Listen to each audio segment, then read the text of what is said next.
வணக்கம் நண்பர்களே. குற்றம் கடிதல் அப்படிங்கிற அதிகாரத்துல நாம இதுவரைக்கும் 5 குறள் பார்த்திருக்கோம்.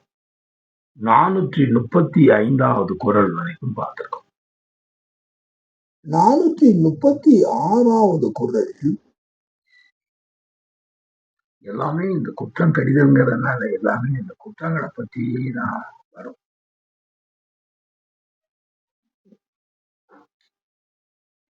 தன் குற்றம் நீக்கி பிறர் குற்றம் காண்கிற்பின்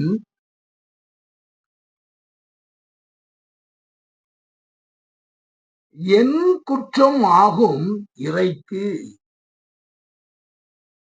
சொல்றாரு இறைவனுக்கு, ஒரு தலைவனுக்கு, ஒரு அரசனுக்கு சொல்றாரு. அரசன் அப்படிங்கறதுனால அவன் அவனை கேள்வி கேட்க முடியாத, அவன் என்னமும் செய்யலாம் அப்படிங்கிற அந்த இதுல எல்லாம் இருந்தாச்சு அப்படின்னு சொல்லியாச்சுன்னா எல்லாமே சிறஞ்சிடும்.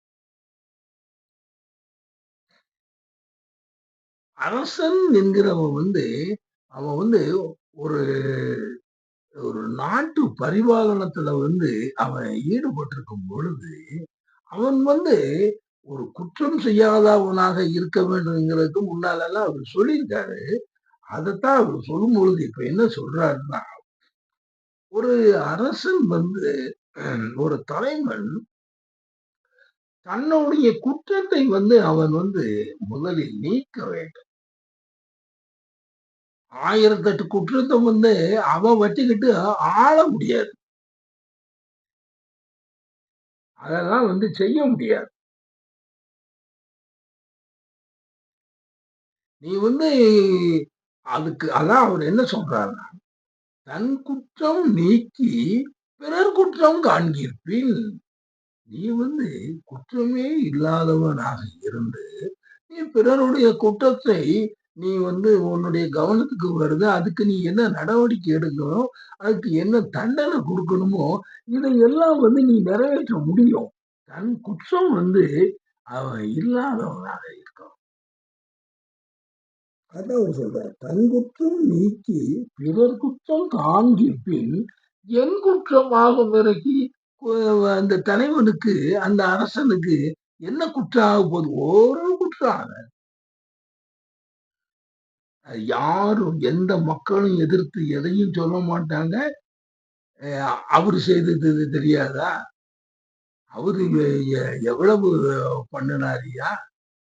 அப்படிலாம் அந்த மாதிரிலாம் கேட்க முடியாது இல்ல.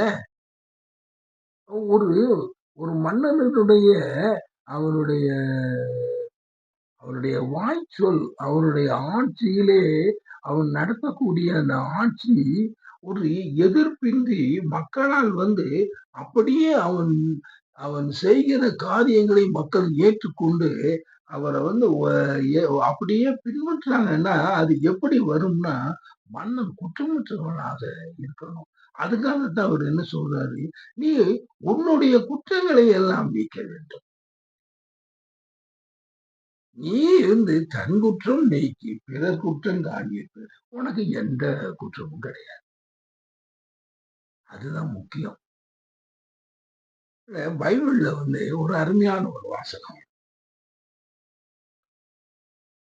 உன் கண்ணில் உள்ள உத்திரத்தை நீ நீக்காமல் உன் சகோதரன் கண்ணில் உள்ள துருமை நீக்குவதற்கு நீ முயல்வானேன். அப்படி அந்த இந்த அடிப்படையில் நம்ம கண்ணுல பெரிய உத்திரம் இருக்கு. நீ அதையெல்லாம் நீ கவனிக்காம எதிர்த்தவன் கண்ணுல வந்துகிட்டு ஒரு சின்ன தூசி இருக்கிறத போய் உன் கண்ணுல தூசி இருக்கேன்னு நீ சொன்னீன்னா என்ன அர்த்தம்?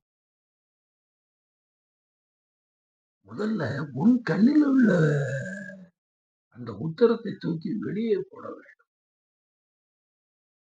அப்பதான் அந்த நம்முடைய குற்றங்கள் நமக்கு இல்லாம இருக்கணும். அப்படி இருக்கும் பொழுதுதான் நம் குற்றமற்றவர்களாக இருக்கும் பொழுதுதான் நம்மள யாரும் குற்றம் சொல்ல முடியாது. நீ அப்போ உன்னுடைய சகோதரனுடைய கண்ணுல உள்ள எதையும் நீ குறிப்பிடலாம். நீனே வந்து பெரிய குற்றத்தை கையில சுமந்துக்கிட்டு அலையிற. நீ எப்படி வந்து அதுக்கப்புறம் வந்து இந்த மாதிரிலாம் அடுத்தவங்கள போய் நீ வந்து கேட்க முடியும்? அதானே அவரு வந்து அம் சொல்லியிருக்காருல்ல.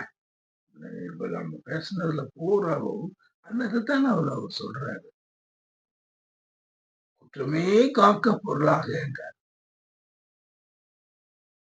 இப்படி இந்த இதுல வந்து அ அருமையா வந்து பல அந்த அறநூல்கள்ல வந்து ஒரு உதாரணம் நம்ம காமிக்கணும் அப்படிங்கும்போது, அந்த பைபிள்ல உள்ள அந்த வாசகம் வந்து ஒரு பெரிய துணையா வந்து நமக்கு இருக்கு. அப்போ நாம வந்து நம்முடைய குற்றமே இல்லாதவர்களாக இருக்கும் பொழுது, நம்முடைய அ ஒரு மன்னருடைய ஆட்சி சிறப்பாக அமைய முடியும்.